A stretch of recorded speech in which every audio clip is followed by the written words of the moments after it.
le manoir Okonkwo Aikwa se dressait tel un monument silencieux, imposant, fermé et immobile. Pour les étrangers, c'était la forteresse d'un milliardaire dont la fortune rivalisait avec celle de la plupart des dynasties pétrolières. À l'intérieur, en revanche, le rythme et les règles régnaient, dictés par un homme qui sortait rarement de l'aile ouest. Pour Adana Okizi, nouvelle domestique, le manoir ressemblait plus à un musée qu'à une maison. Les couloirs étaient trop larges, les sols trop cirés et les murs ornés d'œuvres d'art qui ne lui rendaient pas son sourire. On l'avait prévenu lors de l'accueil.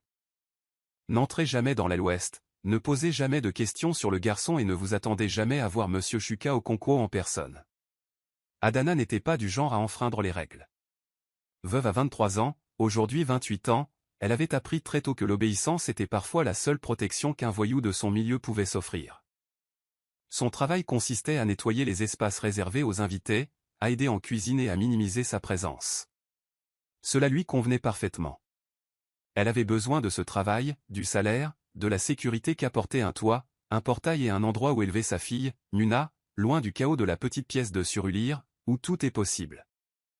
Mais le silence a un son, et Adana le ressentait dans chaque pièce, le silence du chagrin, l'absence de rire, le faible écho de la douleur brodée dans les rideaux et les meubles. Elle apprit rapidement que personne n'osait pénétrer dans l'aile ouest où Maître Eli était censé résider. Eli, le fils unique de Chuka Okonkwo, était entouré d'un mystère parmi le personnel. Certains disaient qu'il était né avec une maladie neurologique rare. D'autres murmuraient que le garçon n'avait pas parlé depuis des années, depuis que sa mère, la bien-aimée Ifeoma Okonkwo, était morte en couche. Personne ne le mentionnait directement, sauf en cas de nécessité, et la gouvernante, Madame Ketchi, était particulièrement stricte sur les limites. « Balayez où vous êtes envoyé », prévenait-elle Adana. « Pas un orteil près de l'aile de ce garçon, à moins d'y être convoqué. » Adana obéit, même si son cœur se serrait à chaque fois qu'elle franchissait les portes à double battant au bout du couloir. Il y avait là une tristesse presque humaine. Elle ignorait ce qui l'attendait dans ce travail, mais elle espérait pouvoir rester invisible assez longtemps pour le conserver. Et surtout, elle espérait qu'emmener sa fille de 5 ans, Muna, au travail de temps en temps ne compromettrait pas sa situation déjà précaire. Adana n'avait d'autre choix que d'emmener Muna au manoir 2 ou 3 fois par semaine. Sans famille pour l'aider et les frais de garderie grignotant trop son salaire, elle remplissait le sac de Muna de livres de coloriage, d'un jeu de puzzle et de restes de pain, et la bordait discrètement dans la buanderie ou l'abri de jardin pendant ses heures de travail. Muna, l'œil vif et curieux, était habituée à cette routine. Elle savait que la maison lui était interdite et qu'elle devait faire semblant de ne pas y être. Pour une enfant de 5 ans, Muna était remarquablement mature, chuchotant souvent des questions au lieu de les crier et se déplaçant sur la pointe des pieds comme un fantôme. Mais les enfants restent des enfants, et la curiosité est sans limite. Un après-midi, alors qu'Adana frottait le carrelage du couloir près de l'aile ouest, elle leva les yeux et réalisa que Muna avait disparu. La panique la submergea. Elle lâcha son éponge et courut vers le couloir, ses pantoufles grinçant sur le sol mouillé. Muna, siffla-t-elle, le cœur battant. Juste à ce moment, Madame Ketchi apparut avec du linge plié, le regard perçant comme un couteau. « Qui appelles-tu comme ça » demanda-t-elle. « Où est ta fille » Adana eut la bouche sèche. Elle était dans le jardin. « Je vais la retrouver. » Adana vérifia les endroits habituels, derrière la salle du générateur, près des quartiers des domestiques, mais Muna était introuvable. Elle saisit son papier d'emballage et se tourna vers le seul endroit qu'elle avait espéré ne jamais avoir à approcher, le jardin à l'arrière de l'aile ouest. C'est là, sous un hibiscus en fleurs, qu'elle la trouva. Muna, dans sa robe rose en ankara, était accroupie à côté d'Ila, un petit garçon en fauteuil roulant. Il la regardait avec de grands yeux calmes tandis qu'elle lui montrait comment faire des bulles avec une bouteille d'eau savonneuse qu'elle avait glissée dans son sac à dos. Il ne parlait pas, mais il ne pleurait pas non plus. En fait, il avait l'air intrigué. Adana se figea, l'esprit s'emballant. Et si Chuka voyait ça? Et si elle perdait son emploi? Elle fit un pas en avant, mais avant qu'elle puisse crier, une voix trancha l'air. Laissez-la finir. C'était profond, frais et viril. Depuis la terrasse, Chuka Okonkwo se tenait dans un cafetan bleu marine, les bras croisés. Son regard n'était pas fixé sur elle, mais sur les enfants. Elle ne lui faisait aucun mal. Il regardait Adana droit dans les yeux. Laissez-la jouer. Chuka Okonkwo ne s'attendait pas à ce que la scène se déroule ainsi. il était rentré tôt ce jour-là, rare dérogation à son emploi du temps chargé, et visionnait les images de sécurité lorsqu'il remarqua un étrange point, un enfant jouant dans le jardin ouest. Pendant un instant, il crut qu'Ellie hallucinait à nouveau, voyant des ombres d'enfants qui n'existaient pas. Mais en regardant de plus près, il la vit. La petite fille n'était pas un fantôme. Elle était bien réelle. Vive, ricanante, et absolument insensible au fauteuil roulant d'Ellie ou à son silence. Il la regardait, fasciné, tournoyer, rire et offrir à Ellie une baguette à bulles. Ellie le fixa, hésitant. Puis, comme un rayon de soleil à travers les nuages, il sourit. Ce n'était pas large, mais c'était là. Et pour Shuka, c'était comme assister à une résurrection. Ce sourire, en coin et hésitant, était la première lueur de joie qu'Ellie avait manifestée depuis plus de 2 ans. Même pas avec Thérapus. Même pas avec Shuka.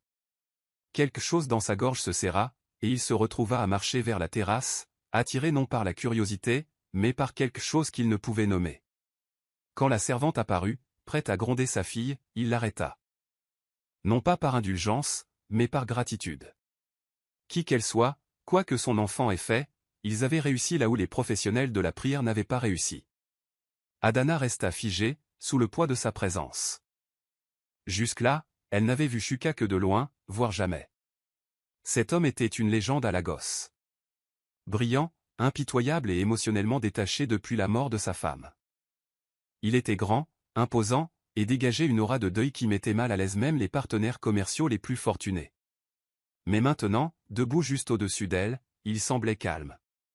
Pas en colère. Pas sévère. Juste en train d'observer les enfants en silence. Elle baissa la tête. « Je suis désolé, monsieur. Cela n'arrivera plus. » Il descendit de la terrasse et s'approcha d'eux lentement. Ellie leva les yeux vers son père, puis désigna les bulles du doigt et sourit. « C'est drôle, murmura-t-il. » Le bruit frappa les 2 adultes comme un coup de tonnerre. Shuka regarda Adana, un changement dans son regard. « Comment s'appelle-t-elle » demanda-t-il. « Nuna » répondit doucement Adana. « Elle a 5 ans. » Shuka hocha la tête. « Qu'elle revienne demain. » Et soudain, une fissure s'ouvrit dans le silence du manoir. Une porte, close depuis des années, commença à grincer, non seulement pour Ellie, mais aussi pour Shuka, et pour la femme et la fille qui avaient découvert leur monde par hasard. L'après-midi suivant, un silence profond plana sur le manoir Okonkwo, tel un silence d'attente avant la tempête. Shuka n'avait pas arrêté de penser à la petite fille aux cheveux perlés. Son rire résonnait comme une mélodie dans sa tête, un son qu'il n'avait pas entendu chez lui depuis des années. Il se retrouva à nouveau près de la fenêtre, sirotant un thé tiède, une habitude qu'il avait abandonnée depuis le décès de sa femme. En bas, Nuna s'élança dans le jardin d'un pas vif, et juste derrière elle se trouvait Ellie, son petit fauteuil roulant grinçant doucement sur le chemin pavé poussé par Madame Keshi. Shuka plissa les yeux. D'habitude, Ellie ne laissait personne le pousser, pas même son thérapeute. Mais aujourd'hui, il était assis de bon gré, visiblement alerte. Nuna s'accroupit et lui murmura quelque chose à l'oreille, ses petits doigts dessinant des formes dans l'air. Elle tournoya de façon théâtrale, chantant une chanson inventée sur les grenouilles volantes. Et pour la première fois en 6 ans, Shuka entendit un son qu'il ne reconnut pas au premier abord, un rire faible, prudent, mais indubitablement celui d'Ellie. Ce son lui fit presque lâcher sa crotte. Shuka s'agrippa au rebord de la fenêtre, figé, le souffle coupé. Il avait vu son fils s'enfoncer dans le silence après la mort d'Iphéoma, les thérapeutes allaient et venir, la lueur dans les yeux du garçon s'estompait, jusqu'à ce qu'il ne reste que le tic-tac discret d'une horloge et le vrombissement mécanique des roues sur le marbre. Mais à présent, Ellie riait. Ni pour un professionnel. Ni pour son père. Pour une inconnue, la fille d'une bonne. En bas, Nuna applaudissait et riait plus fort, encourageant Ellie par son joyeux chaos. Il frappa ses genoux de sa petite main, l'imitant, et Shuka aurait juré avoir vu une lueur de joie, pure et sans filtre, gravée dans le visage de son fils. Quelque chose en lui se fendit. La forteresse de chagrin qu'il avait bâtie autour de son cœur montra sa première fracture. Et au lieu de se réfugier dans son bureau comme d'habitude, il resta près de la fenêtre, observant les 2 enfants, l'un handicapé par le traumatisme, l'autre épargné par la peur, trouvant un lien qui défiait les classes sociales, le silence et la douleur. Lorsqu'Edana revint du tri du linge et retrouva Nuna dans le jardin ouest, filant et chantant cette fois aux côtés du jeune maître Élie, son cœur se serra. Son premier réflexe fut la peur, celle d'être renvoyé, d'être déshonoré, d'être réprimandé et renvoyé pour un acte innocent de sa fille. Elle s'avança rapidement mais prudemment vers eux, baissant la voix pour les avertir. « Nuna, qu'est-ce que j'ai dit à propos de l'errance » murmura-t-elle d'une voix rauque. Nuna se tourna vers sa mère avec un sourire et désigna Élie fièrement. « Maman, dit-il en riant. Il riait quand j'ai fait ma danse de la grenouille. » Le cœur d'Edana se serra devant la joie de sa fille, mais elle ne manqua pas le mouvement subtil derrière lui, Shuka Okonkwo s'approchait silencieusement. Il ressemblait moins à un milliardaire qu'à un père à qui son enfant venait de faire un cadeau inestimable. Edana s'inclina aussitôt, attirant nerveusement Muna à ses côtés. « Désolé, monsieur. Je ne savais pas qu'elle vous ne l'avez pas arrêté, l'interrompit-il doucement, sans l'accuser, simplement en observant. Et Dieu merci, vous ne l'avez pas fait. Edana leva lentement les yeux, incertaine de la réponse à donner. Le ton de Shuka n'était pas froid. Au contraire, il y avait quelque chose de presque doux, comme un homme essayant de se rappeler comment exprimer la gentillesse. Il s'accroupit près de son fils et posa une main ferme sur la coudoir du fauteuil roulant. « Tu as aimé sa danse, Élie » demanda-t-il. Élie hocha la tête avec un sourire timide, puis quelque chose d'inattendu vint toucher les perles de Muna. « Beau, murmura-t-il. L'instant était sacré. Shuka leva les yeux vers Edana, une question se dessinant sur son visage qu'il n'avait pas encore formulée. Au lieu de cela, il se leva et dit simplement « Merci ». Edana cligna des yeux. « Pourquoi, monsieur ?»« Pour ce que votre fille fait à mon fils, dit-il. J'aimerais qu'elle continue. » Il se tourna vers Muna. « Veux-tu rejouer avec Élie demain ?» Muna rayonna et hocha la tête avec fureur, passant un bras autour des épaules d'Élie comme s'ils étaient amis depuis des années. Edana observait tout cela dans un silence stupéfait, incertaine de ce qui la surprenait le plus. Les progrès d'Élie ou le fait que le milliardaire, réputé pour sa froideur, venait d'ouvrir un peu plus grand ses portes à deux personnes que le monde ignorait souvent. Le lendemain matin, l'atmosphère du manoir avait changé. Il y avait quelque chose de plus chaud dans l'air, quelque chose qui faisait frémir même Madame Ketchi en polissant la rampe. Lorsqu'Edana arriva avec Muna, on la conduisit au salon et on lui remit une liste de tâches révisées. Moins de balayage, plus d'organisation près de l'aile ouest. Au bas de la liste se trouvait une note manuscrite de Monsieur Okonkwo lui-même. Muna est autorisée à passer 1 heure par jour avec Élie sous surveillance. Ne la grondez pas pour sa gentillesse. Edana serra un papier contre sa poitrine un instant, hésitant entre pleurer et rire. Elle murmura un merci discret, sans s'adresser à personne en particulier. Cet après-midi-là, tandis que Muna fonçait vers Élie, une nouvelle chanson et un livre d'images à la main, Edana resta à proximité, balayant lentement, observant avec prudence. Les enfants étaient assis sous le bougainvillier, leur rire lassant la brise comme une musique. Élie touchait les pages du livre de Muna, montrait des dessins et tentait même d'imiter, en tremblant, le cri de l'animal qu'elle émettait. C'était un véritable miracle. À l'étage, Shuka observait à nouveau, les bras croisés, le regard indéchiffrable. Il était habitué à tout contrôler, les transactions, le personnel, les investissements, les pertes. Mais ça? C'était quelque chose qu'il ne pouvait ni prévoir ni fabriquer. C'était réel. C'était désordonné. C'était magnifique. Ce soir-là, il convoqua Edana en privé dans son bureau. Elle entra nerveusement, se tenant près de la porte. « Du calme, dit-il, sans ménagement. Assieds-toi si tu es à l'aise. » Elle obéit, les mains jointes fermement sur ses genoux. « Je veux en savoir plus sur toi, dit-il simplement.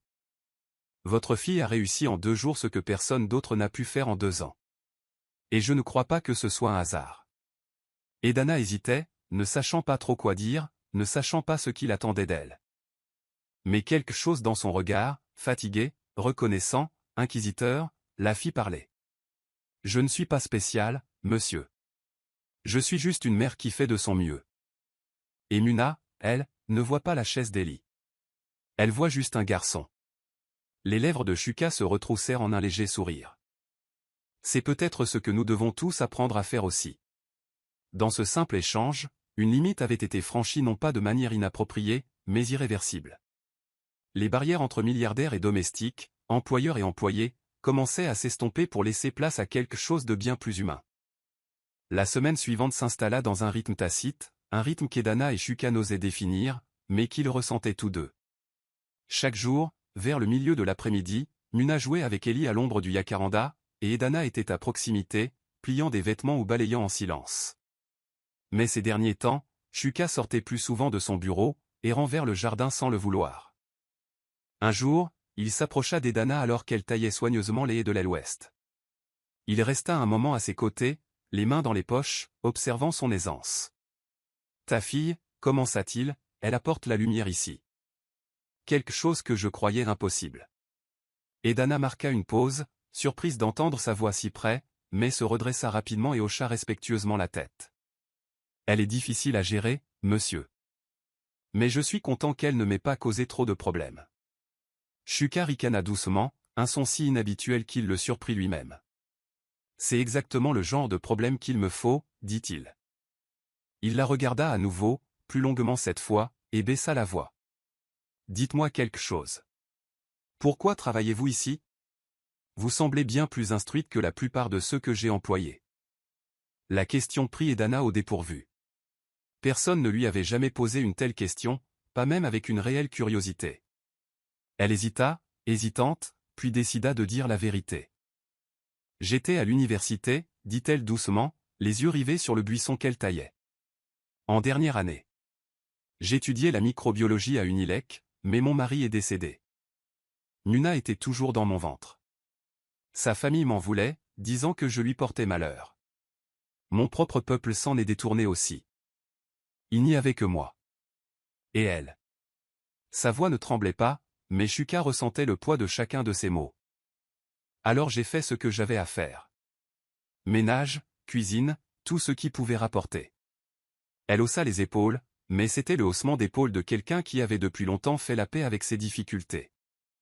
Shuka resta silencieuse un instant, laissant ses mots se déposer entre eux comme de la poussière dans l'air. « Tu as tout abandonné, dit-il finalement. »« Non, » corrigea-t-elle en jetant un coup d'œil à Muna qui riait avec Ellie. « J'ai encore tout ce qui compte. » Et à cet instant, Shuka la regarda non pas comme une servante, ni comme une ouvrière, mais comme une femme. Une femme qui avait traversé les tempêtes et qui était restée forte. Une femme dont la force laissait transparaître ses propres blessures. Sans qu'il s'en rende compte, une graine avait été plantée, une graine qui allait doucement germer. Le lendemain soir, alors que le crépuscule teintait le ciel de teintes lavande et orange brûlées, Shuka était assis sur le balcon, un verre de whisky à la main, observant Ellie et Muna en contrebas. Leur rire s'élevait, libéré du poids du monde des adultes. Adana était assise à quelques pas des enfants, les yeux fermés un instant, respirant simplement.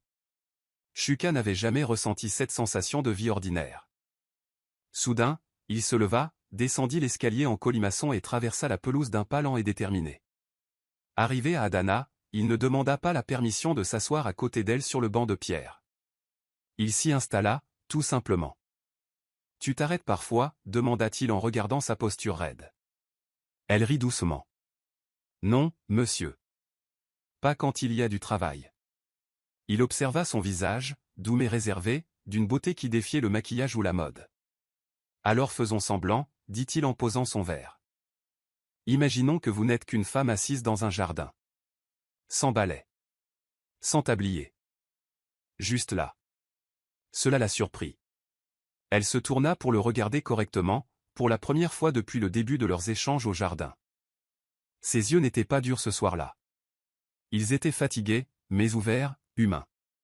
Shuka se pencha en arrière et expira, une sensation crue remontant à la surface.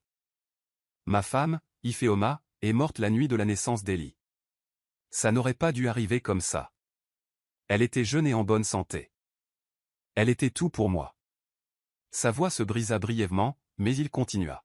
« Il y avait des complications. Les médecins ont essayé de la sauver. Ils ont sauvé Ellie. Et pendant longtemps, je l'ai blâmée. » Les yeux d'Adana s'écarquillèrent d'une horreur silencieuse. Shuka vit le jugement se dessiner dans son expression, puis se transformer en autre chose, la compréhension. « Tu n'as pas besoin de le dire, » murmura-t-il. « Je sais que c'était mal. » Il était innocent. Mais le chagrin ne suit pas la raison. Un lourd silence s'installa. Les enfants continuaient à jouer, inconscients de la tempête qui s'abattait sur les adultes à proximité. Adana posa doucement une main sur sa poitrine. « Je comprends », murmura-t-elle. « Lost fait des choses étranges. Il vous pousse à repousser ce qui vous rappelle la douleur, même si c'est le seul morceau de joie qui vous reste. » Ces mots brisèrent quelque chose en Shuka. Pas de manière violente, mais comme une vieille cicatrice qui se rouvre enfin pour guérir correctement. Pour la première fois depuis des années, il laissa quelqu'un d'autre voir le saignement derrière son apparence soignée.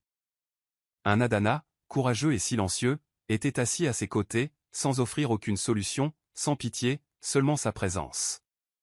Des murmures commencèrent à flotter comme des parfums dans les quartiers des domestiques et les couloirs de la cuisine, certains faibles, d'autres aigus comme des couteaux. Madame Keshi entendit le premier 2 jours après avoir surpris Shuka assis avec Adana dans le jardin. Il inclina légèrement la tête vers elle tandis qu'il parlait à voix basse. « Tu as vu comme Ogo est toujours avec cette femme de ménage maintenant » demanda une femme de ménage à une autre en nettoyant le couloir. « Je les ai même vus rire doucement l'autre jour. » Imagine. Un autre intervint, « Je l'ai dit. Une femme comme ça, avec un visage d'actrice de cinéma. Elle savait ce qu'elle faisait en amenant cet enfant ici. » Stratégie. Les commentaires se multiplièrent, devenant de plus en plus imprudents. Même le personnel, qui avait autrefois admiré l'humilité d'Adana, la considérait désormais avec suspicion. Nkechi, qui avait vu plus de scandales que de pluie à Lagos, prit Adana à part un soir et lui dit « Ma fille, si ce que je pense se produit, tu ferais mieux de te préparer. Les gens ici n'oublient pas d'où tu viens. » Adana cligna des yeux, ne sachant que dire. Rien ne s'était passé entre elle et Shuka, rien de romantique. Et pourtant, même son silence était désormais interprété comme de la séduction. Adana commença à se retirer, aussi bien de Shuka que des séances de jardinage. Elle réduisit le temps de jeu de Muna avec Ellie, trouva des excuses et retourna à récurer le carrelage et à laver le linge, comme si retrouver l'invisibilité pouvait la protéger des calomnies. Shuka le remarqua. Il remarqua sa façon d'éviter le contact visuel, sa façon de quitter la pièce juste avant son entrée. Un soir, il finit par la coincer dans la buanderie, d'une voix douce mais ferme. « Pourquoi t'éloignes-tu » demanda-t-il. « Ai-je fait quelque chose de mal ?» Adana secoua la tête, mais refusa de soutenir son regard. « Ce n'est pas vous, monsieur. Ce ne sont pas les gens. Leurs yeux. Leurs paroles. Je ne peux pas les laisser ruiner le peu de dignité qui me reste. » Shuka s'avança, la poitrine tendue. « Alors, nous avons laissé les ragots dicter la vérité. Nous les avons laissés gagner en redevenant des étrangers. » Elle leva alors les yeux, la douleur et la fierté se battant dans ses yeux. « Vous avez un monde, monsieur. Et je n'y ai pas ma place. » Les mots restèrent suspendus dans l'air, tranchants et définitifs. Shuka aurait voulu argumenter, la serrer contre lui et lui promettre qu'elle était à sa place. Mais il ne le fit pas. Pas encore, car une part de lui la croyait encore. La matinée était inhabituellement calme, et l'air du manoir était lourd d'un silence qui criait la perte. La démission d'Adana avait été remise la veille, soigneusement rangée dans une enveloppe blanche et déposée sur le bureau de Ketchi, car elle ne supportait pas de la remettre directement à M. Okonkwo. Elle n'attendit pas de réponse. Elle rangea simplement ses affaires dans le petit sac de Muna, les yeux brûlants de larmes retenues. Sa dignité ne lui permettait pas de rester dans un endroit où les murmures la souillent à chaque pas, où ceux qui la respectaient autrefois la jugeaient à présent. Elle savait ce que pensaient les autres domestiques, qu'elle avait franchi une ligne invisible, tracée par la classe, la tradition, les règles tacites. Une domestique n'était pas censée avoir de longues conversations constructives avec son patron. Sa fille n'était pas censée jouer avec le sien. Et malgré la gentillesse de Shuka, malgré la tendresse de son regard, il n'avait pas arrêté les rumeurs. Il n'avait pas pris sa défense. C'était la seule confirmation dont elle avait besoin. Son cœur souffrait surtout pour Ellie. Il s'était accroché à la main de Muna le soir précédent, comme un garçon qui a enfin trouvé le soleil, et maintenant, sans prévenir, il allait se réveiller et ne pas la trouver. Elle ne lui dit pas au revoir. Elle ne pouvait pas. Cela aurait brisé sa détermination. Alors, tandis que les portes du manoir se refermaient derrière elle, Muna demanda « Maman, on ne retourne pas jouer avec Ellie ?» Adana lui serra simplement la main et murmura « Pas aujourd'hui, mon amour. » Shuka se tenait derrière le rideau de son bureau, observant la petite silhouette d'Adana conduire sa fille hors de l'enceinte. Il avait vu la lettre de démission. Ketchi la lui avait remise immédiatement, le visage figé par une expression qu'il ne parvenait pas à interpréter. Était-ce de la déception ou du soulagement? Il s'attendait à ressentir de la colère, voire de la trahison, mais ce qui l'enveloppait, c'était une profonde et froide tristesse. Ellie refusait de manger depuis la veille. Nuna ne s'étant pas présentée au petit déjeuner, il s'était dirigé vers la fenêtre et avait regardé dehors pendant des heures, les doigts légèrement crispés par la frustration et la confusion. Shuka n'avait pas le courage de s'expliquer. Comment le pourrait-il? Comment pourrait-il dire à son fils de 6 ans que quelque chose de pur et de guérisseur lui avait été enlevé par la cruauté de gens qui voyaient le péché dans chaque ombre? Et pire encore, que son père était resté muet à ses côtés pendant que cela se produisait. Le manoir semblait déjà plus froid, plus silencieux, comme s'il était revenu à son état d'origine. Ce jour-là, Shuka errait dans les couloirs, hanté par l'absence de rire, de pas en jouer, de cette petite voix aiguë qui l'appelait « Oncle Shuka, viens voir ». Mais plus que cela, c'était la dignité tranquille d'Adana qui le rongeait. Son silence. Sa décision de partir sans confrontation. Il réalisa alors qu'elle avait fait ce qu'elle avait toujours fait, protéger son enfant et s'être retiré avec grâce. Mais cette fois, il n'était pas sûr de pouvoir la laisser partir. Shuka n'était jamais allé à Surilé. Pas comme le vivait Adana. Les marchés animés, les trottoirs fissurés, l'odeur de fumée et de diesel qui flottait dans l'air. On était loin des rues sereines et isolées d'Ikwa. Son chauffeur, Daniel, l'avait observé dans le rétroviseur lorsqu'il avait donné l'adresse. Mais Shuka avait simplement dit « N'attendez pas ». Lorsqu'il arriva enfin devant le petit portail délavé du 2 pièces qu'Adana avait appelé son chez-soi, il hésita. Non par fierté, mais par peur. Que dirait-il? Comment demander à une femme qu'on comprend à peine de retrouver une vie qu'elle a lutté pour quitter? Pourtant, l'idée d'un Elie maussade et distant, interrompant sa thérapie, le poussa à aller de l'avant. Le portail s'ouvrit en grinçant après avoir frappé, et Adana se tenait sur le seuil, vêtu d'un pagne délavé, les cheveux attachés en arrière, le visage fatigué mais serein. Le voir dans ce couloir exigu la stupéfia. Nuna jeta un coup d'œil derrière sa mère, ses yeux s'illuminant avant de crier. « Oncle Shuka ?» Adana tira doucement la jeune fille en arrière, hésitant entre l'inviter à entrer ou lui fermer la porte au nez. Mais Shuka parla le premier, d'une voix douce, dénuée de son autorité habituelle. « Je ne suis pas venu en milliardaire, Adana. Je suis venu en père. Je suis désolé. » Le silence qui suivit fut pesant, mais son regard s'adoucit, juste un peu. À l'intérieur, la pièce était petite mais impeccable. Une machine à coudre était posée près de la fenêtre, à côté d'une pile d'uniformes soigneusement pliés. Nuna, inconsciente de la tension des adultes, prit un crayon et se remit à colorier une page de fleurs. Shuka s'assit sur un tabouret en bois, inconfortablement grand dans cet espace modeste. Il expliqua tout, comment Ellie avait pleuré la veille, comment il n'avait pas mangé, comment le rire de Nuna était la seule chose qu'il avait touchée depuis des années. Mais plus que tout, il avoua qu'elle lui manquait, sa présence, son calme, sa façon d'écouter sans juger. Adana écoutait, les bras croisés, le cœur en conflit avec sa fierté. Elle n'aurait jamais imaginé qu'il quitterait son manoir, même pour un marché.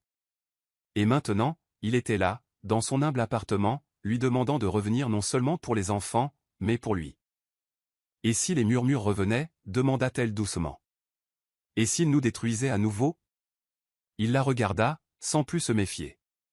Puis nous les laissâmes chuchoter. Mais pas au détriment de l'essentiel. Elle expira lentement. Nuna tira sur sa jupe et murmura « On peut rentrer à la maison maintenant, maman ?» Ellie me manque. C'était le moment. Son cœur céda. Elle hocha lentement la tête. Bon, on reviendra. Le trajet de retour vers Aquaï fut silencieux, mais pas inconfortable. Nuna fredonnait doucement sur la banquette arrière tandis qu'Adana gardait les yeux rivés sur la route, les mains jointes sur ses genoux. Shuka la regardait de temps à autre, reconnaissante, humble, changée. Arrivé au manoir, Ketchi ouvrit la porte, les yeux écarquillés de surprise à la vue d'Adana sortant. Une lueur d'émotion se lisait sur son visage. Des regrets, peut-être, mais elle ne dit rien, se contentant d'acquiescer d'un hochement de tête. Shuka n'attendit pas pour expliquer quoi que ce soit au personnel. Il prit les choses en main, escortant personnellement Adana et Muna jusqu'à une chambre d'hôte récemment rénovée, nichée à côté de la maison principale, intime, belle et digne de sa dignité. « Tu ne travailles plus pour moi, dit-il clairement. Tu travailles avec moi, sous la garde d'Eli. Et ta fille est toujours la bienvenue. » Adana hésita, bouleversée, mais Shuka ajouta, « C'est aussi ta maison. Tu l'as méritée. » Les larmes lui montèrent aux yeux et, pour une fois, elle s'autorisa à y croire. La réaction d'Eli fut immédiate. Dès qu'il aperçut Muna, son visage s'illumina comme un rayon de soleil perçant des nuages gris. Il roula vers elle avec son fauteuil roulant à une vitesse surprenante, les bras tendus. « Muna » cria-t-il, surprenant tout le monde. C'était la première fois qu'il prononçait son nom à voix haute. Muna courut vers lui et le serra fort dans ses bras en riant. « Tu m'as manqué aussi. » La main d'Adana vola vers sa bouche, et Shuka posa doucement la sienne sur son épaule. Cet instant scella tout. Le manoir ne reprenait pas seulement vie, il était vibrant. Des rires résonnèrent dans les couloirs de marbre, des crayons de couleur se répandirent sur le sol ciré, et des histoires furent racontées une fois de plus avant le coucher. Le soir, tandis que les enfants dormaient, Adana se tenait sur le balcon donnant sur le jardin. Shuka la rejoignit en silence, leurs doigts se frôlant à peine. Aucune déclaration n'avait été faite, aucun baiser volé. Mais quelque chose avait changé, la confiance était revenue, plus forte qu'avant. Et cette fois, aucun d'eux ne voulait la laisser partir. Les jours qui suivirent leur retour au manoir se fondirent dans un rythme paisible de chaleur, de rire et de tensions inexprimées. Les enfants étaient inséparables, souvent aperçus sur la pelouse. Muna sautillait autour du fauteuil roulant d'Eli, tressant parfois des fleurs dans ses cheveux bouclés, tandis qu'il la contemplait comme si elle avait transformé son univers en un monde lumineux et musical. À l'intérieur de la maison, la présence d'Adana avait évolué. Elle ne planait plus comme une ombre au bord de la pièce. Elle avançait avec une assurance tranquille, la voix posée, le rire rare mais authentique. Pourtant, Shuka le sentait, le frémissement de quelque chose de nouveau entre eux, quelque chose de délicat et presque terrifiant. Il se surprit à écouter ses pas, observant son regard s'attarder sur Eli avec une grâce maternelle, et comment Muna venait toujours la voir avant de partir à l'aventure. Il n'avait jamais connu une telle paix, cette simplicité domestique qui n'exigeait ni extravagance ni prestige. Cela l'effrayait, car et si ce n'était pas réel? Et si tout s'écroulait? Il était un homme habitué à contrôler les résultats, à signer des contrats, à ne pas sentir son cœur s'emmêler dans quelque chose d'aussi compliqué que l'amour. Adana, elle aussi, commençait à sentir la tempête sous la surface. Le soir, quand les enfants étaient couchés, elle s'asseyait sur le balcon, regardant les étoiles scintiller dans le ciel en Lego, se demandant dans quoi elle s'était fourrée. Elle n'était pas naïve, elle avait de nouveau entendu les murmures. Le personnel souriait en sa présence, mais levait les yeux au ciel dès qu'elle se retournait. Elle savait ce qu'il pensait, elle était au-dessus de son poste. Mais aucun d'eux ne comprenait que ce n'était pas quelque chose qu'elle avait comploté. Son affection pour Shuka avait grandi lentement, discrètement, ancrée dans le respect, nourrie par la vulnérabilité, et maintenant arrosée par un désir dangereux. Elle avait vu l'homme derrière le milliardaire, la façon dont ses mains tremblaient quand Eli pleurait, la façon dont il s'asseyait aux côtés de son fils pendant la thérapie, même quand Eli ne répondait pas, la façon dont il regardait Muna comme si elle lui rappelait que la vie avait toujours une seconde chance. Et Shuka la regardait différemment, elle aussi. Non pas par pitié, ni par sentiment de possession, mais avec une sorte de révérence qui la troublait. Elle n'était pas prête. Elle avait connu la survie, pas l'amour. Et maintenant que quelque chose de réel s'épanouissait, elle se préparait à un chagrin d'amour qu'elle n'avait pas encore connu. C'était plus facile quand il n'était que l'employeur et la femme de ménage. Ça, c'était une ligne qu'aucun d'eux ne savait franchir sans saigner. Ce dimanche après-midi, les enfants avaient convaincu Shuka et Adana de les rejoindre dans le jardin pour un pique-nique. Le soleil s'étendait sur le domaine tel un drap doré, et la pelouse était parsemée de jouets, de briques de jus et des interminables histoires de Muna sur les fées qui vivent dans des pots de fleurs. Eli riait plus fort qu'il ne l'avait fait depuis des semaines. Son fauteuil roulant était garé sous un manguier, tandis que Muna fabriquait des couronnes d'herbe et tentait d'en placer une sur la tête de chacun. Même Shuka portait le sien avec un sourire amusé. Il n'avait pas autant ri depuis la naissance d'Eli. Et voir Adana pieds nus, riant en poursuivant Muna à travers la cour, lui fit un effet. Elle paraissait plus jeune dans la lumière, les ombres des épreuves momentanément effacées de son visage. lorsque le soleil commença à se coucher et que les enfants s'endormirent sur une couverture, leurs corps se recroquevillèrent comme des frères et sœurs nés de la même âme. Shuka et Adana étaient assis à côté d'eux. Le silence entre eux n'était pas gênant. Il était lourd, empreint de gratitude, d'un désir inexprimé, imprégné du parfum de la nouveauté. Shuka se tourna alors vers elle, d'une voix murmurée. « Merci d'avoir rendu sa joie à Ellie, et de m'avoir donné la mienne. » Elle leva les yeux, le visage ouvert, honnête, sans défense. « Ce n'était pas moi, dit-elle doucement. C'était Muna. Elle est la lumière dont nous avions tous les deux besoin. » Shuka sourit faiblement. « Non, Adana. C'est toi aussi. » La façon dont il prononça son nom la fit frissonner. Lentement, sans réfléchir, sa main se posa sur la sienne. Elle ne s'écarta pas. La chaleur de sa peau contre la sienne lui était inconnue, mais pas importune. Son visage se rapprocha, sans précipitation ni force. Leurs lèvres étaient à quelques centimètres l'une de l'autre lorsqu'elle se figea. Son cœur battait fort dans sa poitrine, et elle recula, les yeux écarquillés de peur et de confusion. « Je ne peux pas, murmura-t-elle. Shuka relâcha aussitôt sa main, la douceur de son visage restant inchangée. « C'est bon, dit-il doucement. Tu n'as pas besoin de t'expliquer, mais elle en avait envie. » Car ce qu'elle ressentait n'était pas du rejet, c'était de la peur. La peur qu'en cédant, cette bulle parfaite éclate. La peur que l'amour, une fois goûté, tourne au vinaigre comme tout le reste de sa vie. Elle se leva lentement, époussetant la poussière invisible de sa jupe. « On devrait emmener les enfants avant qu'ils attrapent froid, dit-elle sans le regarder. Il hocha simplement la tête, la regardant s'éloigner avec la même révérence qu'il avait toujours eue, sachant plus que jamais qu'il était déjà trop impliqué. Tout avait commencé par une simple photo floue. Un clic imprudent d'un employé ou d'un voisin curieux. Peu importe qui. L'image de Shuka et Adana assis côte à côte sur une nappe de pique-nique, la main de Shuka posée à côté de la sienne, le regard de Shuka rivé sur elle, a été publiée sur un blog lifestyle sous le titre « Un veuf milliardaire trouve l'amour avec son compagnon ». En quelques heures, l'image a fait le tour des réseaux sociaux, attirant l'attention comme une traînée de poudre. Les commentaires affluèrent, certains curieux, d'autres malveillants. Il avait perdu la tête. Cette fille avait tout planifié. Imaginez-vous tomber en disgrâce auprès d'un conjoint. Le téléphone de Shuka vibrait sans cesse, les membres du conseil d'administration s'inquiétaient, les clients remettaient en question son jugement, et même la famille de sa défunte épouse envoyait des messages passifs-agressifs à propos de son héritage. À l'intérieur du manoir, les murs autrefois paisibles résonnaient maintenant de tension. Adana avait vu la photo tôt ce matin-là, son téléphone vibrait à cause d'un message transmis par l'un des cuisiniers. Ses mains tremblaient en lisant les commentaires, l'amertume d'un monde la mordant. Elle n'avait même pas embrassé cet homme. Et pourtant, il l'avait déjà ensevelie sous la honte. Quand Shuka entra dans la cuisine et la trouva immobile, le téléphone à la main, les yeux rouges mais secs, il comprit. Il tendit la main vers elle, mais elle recula. « Non, dit-elle d'une voix à peine murmurée. Ce n'est pas ta faute, mais j'ai besoin d'espace. » Il voulait argumenter, la défendre, s'emporter contre un monde qu'il avait si vite réduit à un stéréotype. Mais en vérité, il n'en avait pas fait assez. Pas à ce moment-là, pas encore, et elle avait raison de se sentir exposée, humiliée. Le personnel l'évitait ce jour-là, comme si sa seule présence pouvait ternir leur réputation.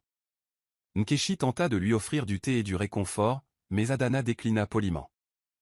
Muna était confuse, sentant la tension, mais trop jeune pour comprendre.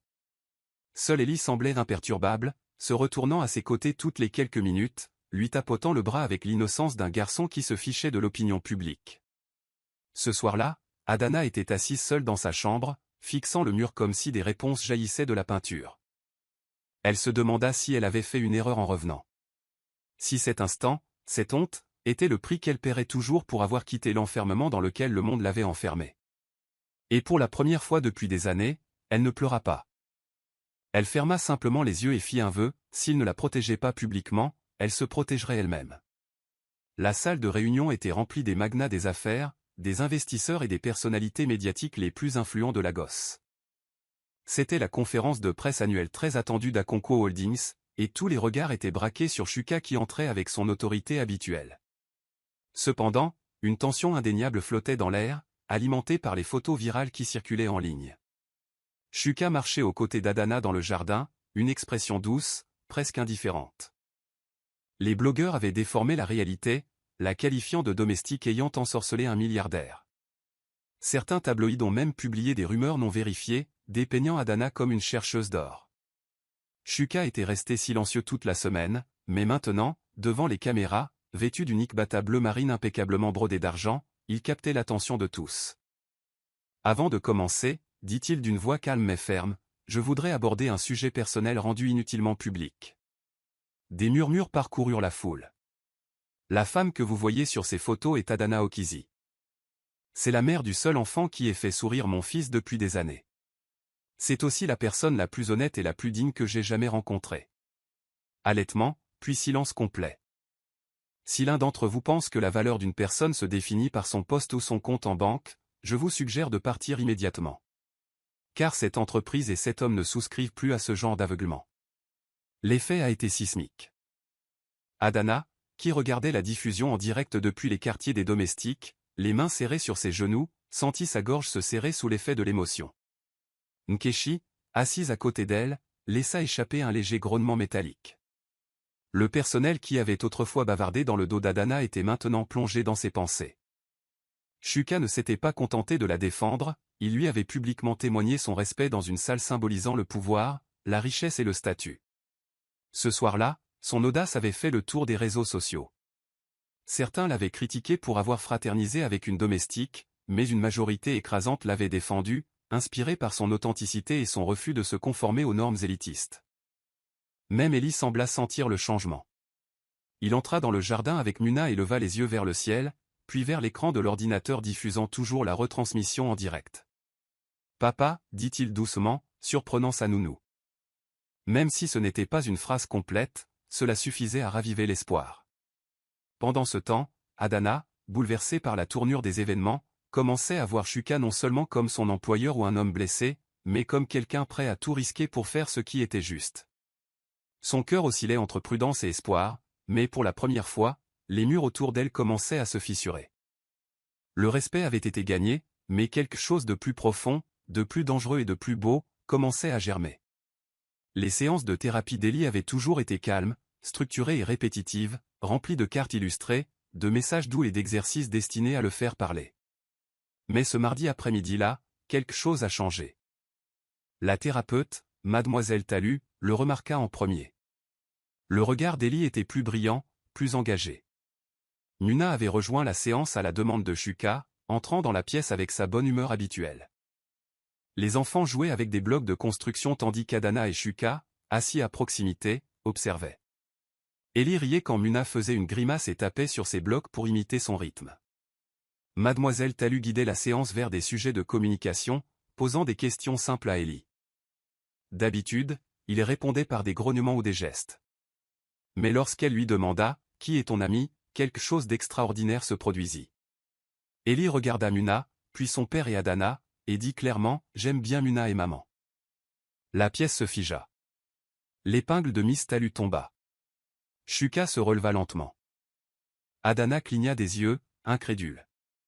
Ellie avait enchaîné les mots. Pas seulement des mots, mais du sens, de l'affection, de la clarté, du lien. Pour un enfant qui avait lutté si longtemps pour parler, c'était un miracle. Shuka tomba à genoux, les larmes aux yeux. « Tu as réussi, mon fils » murmura-t-il. Muna applaudit bruyamment et courut le serrer dans ses bras. Ellie parla. Ellie parla. Cette découverte bouleversa toute l'énergie de la maisonnée.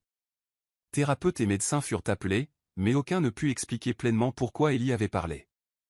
Mais Adana savait. C'était l'amour, la sécurité, l'appartenance. L'innocence de sa fille avait créé un monde où Ellie ne se sentait pas brisée. Profondément ému, Shuka prit la main d'Adana tandis qu'elle se tenait à côté du lit d'Ellie cette nuit-là. « Tu m'as rendu mon fils » dit-il doucement. « Non » répondit doucement Adana. « Muna, oui. » Elle lui rappela simplement qu'il était encore visible. Ce soir-là, tandis que le personnel murmurait la nouvelle et que les réseaux sociaux s'illuminaient de vidéos de Shuka promenant Ellie dans le jardin, le monde commença à comprendre ce que peu oser croire, la guérison d'un cœur ne vient souvent pas de la richesse ou des médicaments, mais de l'amour malgré tout. Shuka n'arrivait pas à dormir. Il s'assit au bord de son lit, réfléchissant. Pour la première fois depuis des années, il se sentait à nouveau père. Pas seulement pour Ellie, mais plus profondément, comme quelqu'un qui avait retrouvé son identité. Et la boussole qui lui avait indiqué le chemin, c'était Adana. Non pas parce qu'elle essayait de le guérir, mais parce qu'elle le voyait simplement. Le dîner fut calme, intime. Pas de grand hall ni de lustre doré, juste le doux bourdonnement des ventilateurs de plafond et le doux jazz diffusé par une vieille enceinte dans le salon familial. Nuna et Ellie étaient assis côte à côte, jouant tranquillement à un puzzle, tandis que Shuka et Adana dressaient les plats sur la table. L'arôme du tilapia poivré, des bananes plantains frites et du riz jollof emplissait la pièce. Shuka portait un simple cafetan blanc. Adana portait une robe verte en tissu ankara aux manches à volants doux. C'était une scène si ordinaire et pourtant si profonde que le cœur de Shuka faillit se briser de gratitude. Après le dîner, il s'éclaircit la gorge et fit signe à Muna et Ellie de s'approcher. Il s'agenouilla devant eux et fouilla dans sa poche, non pas pour une bague, mais pour un pendentif en bois sculpté qu'Ellie avait fabriqué lors d'une thérapie. « Ellie, dit-il doucement, puis-je emprunter ceci une minute ?» Le garçon acquiesça. Shuka se tourna vers Adana et lui prit la main. « Tu es entré dans cette maison en tant qu'employé, mais chaque jour, tu m'as redonné des raisons de croire à la joie. Tu m'as appris à rire, à ressentir, à être un père et un homme. Je ne veux pas vivre sans toi. Ni comme servante, ni même comme mère de Muna. Je te veux comme partenaire. Veux-tu ? Veux-tu être ce partenaire ?» Adana resta figé un instant, les yeux fixés sur le pendentif sculpté qu'il tenait à la main, désormais transformé en un symbole plus significatif que n'importe quel diamant. Ses yeux se remplirent de larmes. Elle se tourna vers Muna, qui affichait un large sourire, puis vers Ellie, dont la petite main se tendit pour serrer la sienne. « Ce n'est pas la demande en mariage que j'avais imaginée, murmura-t-elle, mais c'est la seule qui m'ait jamais semblé réelle. » Lentement, elle hocha la tête. « Oui, Shuka. Je serai ton partenaire. Pas de bague. Pas de caméra. Pas de foule. Juste deux enfants qui regardent l'amour se redéfinir dans la douce lumière d'une maison en Lego. » Et pour la première fois, Shuka ne se sentait plus seul au monde. Il avait un fils qui parlait. Une femme qui avait vu ses blessures et était restée. Et une petite fille qui leur avait rappelé à tous ce que signifiait jouer, rire, guérir. À cet instant, le manoir ne ressemblait plus à une forteresse. Il était comme chez eux. La pièce était silencieuse après la demande en mariage de Shuka, seul le doux son de Muna, de Humming et d'Ellie se déplaçant silencieusement dans son fauteuil roulant. Adana resta immobile, le pendentif en bois sculpté reposant dans sa main comme un secret trop sacré pour être gardé. Elle regardait Shuka, non pas comme son employeur, ni même comme l'homme dont le fils avait trouvé la guérison auprès de sa fille, mais comme un être humain, imparfait, profondément blessé, mais qui s'efforçait sincèrement d'aimer à nouveau. L'ancienne version d'elle-même, façonnée par les épreuves et les déceptions. Elle voulait dire oui immédiatement. Elle voulait tomber dans les bras d'un homme qui, contre toute attente, l'avait choisie. Mais la femme qu'elle était devenue, ferme, sage, forgée dans la résilience, savait qu'il valait mieux ne pas laisser l'amour étouffer ses valeurs. Elle soutint le regard de Shuka et dit « Je dirais oui, mais pas à genoux, et pas comme quelqu'un que tu éprouves le besoin de sauver. » Sa voix tremblait de conviction. « Je ne veux pas être sauvé, Shuka. J'ai passé ma vie à prouver que je pouvais me débrouiller seul. Je veux marcher à tes côtés, comme ton partenaire, comme ton égal. » L'atmosphère de la pièce se modifia tandis que le poids de ses paroles s'atténuait. Shuka ne broncha pas. Il hocha la tête, les lèvres légèrement tremblantes. « C'est tout ce que j'ai toujours voulu, » répondit-il d'une voix basse et rauque. « Quelqu'un qui me dise la vérité dans mon silence. Quelqu'un qui me voit, pas l'homme des couvertures de magazines ou celui qui a un compte en banque, mais l'homme derrière les murs. » Muna, avec son sens du spectacle habituel, frappa dans ses petites mains et poussa un cri aigu. « Alors, maman a dit oui ?» Ellie esquissa un large sourire, comme s'il comprenait le poids émotionnel de ce qui venait de se passer. À cet instant, Adana comprit que sa réponse ne la concernait pas seulement. C'était une déclaration pour toutes les femmes qui avaient été négligées, sous-estimées ou marginalisées. Son « oui », assorti de conditions, n'était pas un compromis. C'était une limite ancrée dans la dignité. Shuka se leva et prit doucement son autre main, plaçant le pendentif en bois entre les leurs. « Alors, construisons cela ensemble. Pas avec le pouvoir. Non pas par pitié. Par paix. Cette nuit-là, il les emmena, elle et Muna, dans la résidence principale. Non pas dans sa chambre, mais dans une suite d'amis qui reflétait le respect qu'il avait pour son autonomie. Même si l'amour s'épanouissait, un espace était laissé à l'épanouissement mutuel. Leur famille n'était pas fondée sur des conventions. Lentement, intentionnellement, la vérité le sculptait. Le jardin était habillé de douces voûtes blanches et de touches dorées, avec de subtiles touches de tissu encaratissées dans les ceintures des chaises et les chemins de table. Ni ostentatoire ni grandiose, il était juste assez intime pour paraître personnel et sacré. Quelques amis proches, un personnel fidèle, le thérapeute d'Ellie et le cousin étranger de Shuka composaient la petite liste d'invités. Le soleil était bas dans le ciel, projetant une teinte dorée sur le luxuriant domaine d'Aqua, comme si la gosse lui-même offrait une bénédiction. Adana se tenait sous l'amandier en fleurs. Sa peau sombre rayonnait dans la robe en dentelle crème que Ketchi avait insisté pour qu'elle porte. Ses cheveux étaient relevés en un élégant chignon enveloppé d'un fil doré délicat, et un voile léger reposait lâchement sur ses épaules. Muna se tenait à ses côtés, vêtue d'une version miniature de la même robe, sautillant avec enthousiasme sur ses talons. Shuka, vêtue d'un higbata d'un vert profond, n'avait jamais semblé aussi à l'aise. Son regard ne quittait jamais Adana, comme si le chaos de son passé l'avait conduit ici, à cet instant unique, calme et extraordinaire. Il n'y avait ni prêtre, ni long sermon. Juste une promesse échangée sous le ciel, de continuer à se choisir, même lorsque les tempêtes reviendront. Tandis qu'ils échangeaient leurs vœux écrits de leurs propres mots, Ellie, fièrement installée entre eux dans son fauteuil roulant, affichait un sourire plus large que jamais. Quand ce fut son tour de parler, il dit simplement « Maman, papa, Muna, joyeux ». C'était tout ce qu'il fallait entendre. Les larmes coulaient à flots, des invités, de Ketchi qui avait tenu sa maison unie à chaque épisode difficile, et même de Shuka lui-même, qui se croyait autrefois incapable d'aimer à nouveau. Le personnel, autrefois sceptique, applaudissait maintenant avec joie. Leur perception des classes sociales et de l'amour ont changé à jamais. Le repas qui a suivi était fait maison et servi sous forme de buffet dans le jardin. Il y avait des ignames rôtis, des brochettes de suya, du riz au jalaf, du mkobi épicé et du vin de palme frais. Les enfants couraient pieds nus dans le jardin. Ellie et Muna dansaient ensemble, d'une joie maladroite. Ellie, assis sur sa chaise, agitait les bras tandis que Muna tournoyait autour de lui comme un tourbillon de lumière. À la tombée de la nuit, de douces guirlandes lumineuses clignotaient dans les arbres et des rires résonnaient sous les étoiles. Le manoir, qui ressemblait autrefois à un mausolée, vibrait désormais de vie. Et à l'intérieur, en son cœur, vivait une famille bâtie non pas sur la tradition ou la richesse, mais sur la guérison, la vérité et l'amour. Une femme de ménage, un milliardaire, 2 enfants et un avenir qui leur appartenait à tous.